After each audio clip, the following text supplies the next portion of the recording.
ஒரு life style அந்த pregnancy இது ஃபார்ம் ஆகுறதுக்கு லைக் நமக்கு நேச்சுரலா ஹெல்ப் ஆச்சு இல்லையா? இது ஹெல்த்தியா. இது கண்டிப்பா ஹெல்ப் ஆச்சு. நெறைய பேர் என்ன பண்ணுவாங்கன்னா, சாப்பாடு கட் பண்ணணும் அப்படின்னு சொல்லிட்டு, ரைஸையும் சுத்தமா சாப்பிட மாட்டாங்க. ம். தேவையான அளவு வெஜிடபிள்ஸும் இன்க்ளூட் பண்ண மாட்டாங்க. கரெக்ட்டான அளவு புரோட்டீனும் எடுத்துக்க மாட்டாங்க.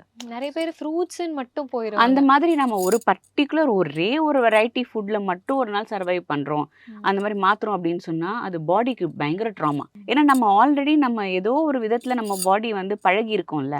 ஸோ இந்த மைட்டோகாண்ட்ரியா, அந்த செல்ஸ் எல்லாமே ஒரு பர்ட்டிகுலர் விஷயத்துக்கு அடாப்ட் ஆயிருக்கும். நீங்க அத டோட்டலா கட் பண்றீங்க அப்படிங்கும்போது பாடி வந்து ரொம்ப திணறும். அப்பதான் உங்களுக்கு மூட் ஸ்விங்ஸ்லாம் ஜாஸ்தி வரும். ம். இந்த டயட் இருக்கவங்கலாம் பார்த்தீங்கன்னா, அதிகமா மூட் ஸ்விங்ஸ்ல இருக்கிறது அதான் நான் கேட்க காரணமே வந்தேன் அதுதான். உங்ககிட்ட. அதனால தான் உங்களுக்கு அந்த மூட் ஸ்விங்ஸே வர்றது. ஸோ அது என்னன்னா, நம்ம ஒண்ணு பண்ணிட்டே இருப்போம். அத டோட்டலா திடீர்னு கட் பண்ணும்போது, ம். அது பாடி அடாப்ட் ஆகாது. மைண்டும் அத ஏத்துக்காது.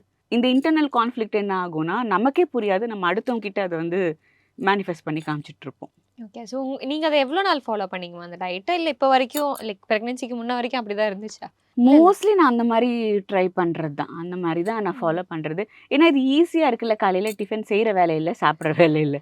ஸோ லஞ்சுக்கு நம்ம வந்து ஒரு வெஜிடபிள் நம்ம பண்றோம், ஒரு நான்வெஜ் பண்றோம் அப்டின்னா, டின்னருக்குமே அதே கேரி பண்ணிக்கலாம். ஸோ மத்தவங்க இதுக்கு அடாப்ட் ஆகாம இருக்கிறவங்களுக்கு நம்ம ஆல்ரெடி ரைஸ் ஒண்ணு பண்ண போறோம். ஏதாவது ஒரு கிரேவி சம்திங் இருக்கும். நான்வெஜ் இருக்குல்ல, அதுல எல்லாரும் ஹாப்பி ஆயிடுவாங்க. ஹேப்பியா இருக்கும். ஓகே. ஸோ இந்த ஒரு லைஃப் ஸ்டைல் அந்த பிரெக்னன்சி இது ஃபார்ம் ஆகுறதுக்கு லைக் நமக்கு நேச்சுரலா ஹெல்ப் ஆச்சு இல்லையா? இது ஹெல்த்தியா. இது கண்டிப்பா ஹெல்ப் ஆச்சு. ஏன்னா நமக்கு வந்து எல்லா விதமான நியூட்ரியன்ட்ஸும் நமக்கு நம்ம ஒரு இதுல தானே குடுத்துட்டுருக்கோம். ஆமா. சைக்கிள்ல குடுக்குறோம்ல. ஆ. ஸோ நம்ம ஃபிஷ்லேருந்து சோர்சஸ் ஆஃப் புரோட்டீன் எடுக்கிறோம். சிக்கன்லேருந்து புரோட்டீன் எடுக்கிறோம். மட்டன்லேருந்து நம்ம நியூட்ரியன்ட்ஸ் எடுக்கிறோம். அதுக்கப்புறம் வேற சீ ஃபுட்ஸ் எல்லாமே நமக்கு உடம்புக்கு தேவையான அத்தனை விதமான சத்தையும் நம்ம வந்து காம்பன்சேட் பண்றோம்.